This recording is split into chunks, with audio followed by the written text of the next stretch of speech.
ગુજરાતના city light road પર આવેલ પ્રતિષ્ઠિત મહેશ્વરી ભવન ખાતે સુરત રિયલ એસ્ટેટ માર્કેટ માટે કાર્યક્રમનું આયોજન કરાયું। ગુજરાતના સિટી લાઇટ રોડ પરના પ્રતિષ્ઠિત શ્રી મહેશ્વરી ભવન ખાતે આયોજિત સેન real estate time Surat real estate business કોન્ફરન્સની સાથે singing superstar voice of developers and consultant Surat real estate market માટેના કાર્યક્રમનું આયોજન કરાયું।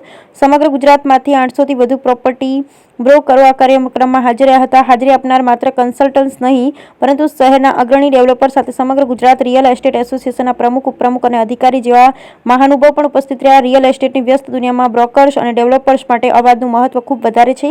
Singing superstar voice of developers and consultant Surat event participant માટે પોતાની જાતને વ્યક્ત કરવા અને તેમના અવાજને વ્યાવસાયિક રીતે રિફાઇન કરવા માટે એક અનોખું પ્લેટફોર્મ શરૂ કર્યું હતું। પાર્ટિસિપન્ટ્સ માટે ઉદ્યોગની અંદરના ખૂબ સારા કનેક્શન અને થોડો વિરામ આપવાની એક તાજગીભરી તક। સુરત અને દક્ષિણ ગુજરાત બ્રોકર્સ એસોસિએશનના પ્રમુખ અને કાર્યક્રમના આયોજન ભરત દીવડાએ ઇવેન્ટના બિઝનેસ અને મનોરંજન પર બેવડા ફોકસ પર ભાર મૂક્યો હતો। પ્રોફેશનલ સંસાર નેટવર્કિંગની તકો અને મનોરંજનના મિશ્રણ સાથે singing superstar voice of developers અને કન્સલ્ટન્ટ સુરત એક મહત્વપૂર્ણ લેન્ડમાર્ક ઇવેન્ટ બન્યું જે ઉદ્યોગને વધુ સહયોગ, નવીનતા અને સફળતા તરફ લઈ જશે। Bureau report Sunil Ganjewala, Surat.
આપનું નામ, આપનો પરિચય અને આજે શું પ્રોગ્રામ રાખવામાં આવ્યો અને કઈ જગ્યા પર ને શું માટે? મારું નામ ભરત દેવડા છે, સુરત એસોસિએશન ચેરમેન,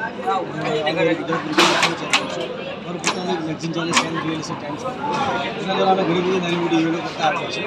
આ વખતે કંઈક અલગ યુનિક ઇવેન્ટ લઈને આવ્યા છે જેમાં ડેવલપર અને પ્રોપર્ટી બ્રોકર બેઓનો અવાજ, વોઇસની કોઈ કિંમત નથી, અનમોલ છે। તો એને લગતું સંગીત અને સિંગિંગ લગતો પ્રોગ્રામ અમે લઈને આવ્યા છીએ। એ ડેવલપર અને બ્રોકરોનો આખું બિઝનેસ વોઇસ પર રહેલો છે, સંગીતનો બિઝનેસ પણ વોઇસ પર રહેલો છે, બેઓ એકબીજાથી મળતા આવે છે। તો એના દ્વારા અમે કંઈક પ્લાન કર્યું કે આ વખતે ડેવલપર અને બ્રોકરો એક મંચ પર એક જ જગ્યાએ સાથે ગીત એ હિસાબનો સિંગિંગ સુપરસ્ટાર મહેશ્વરી ભવન એટલે જેની અંદર 1000થી 1500 બ્રોકરોની સંખ્યા।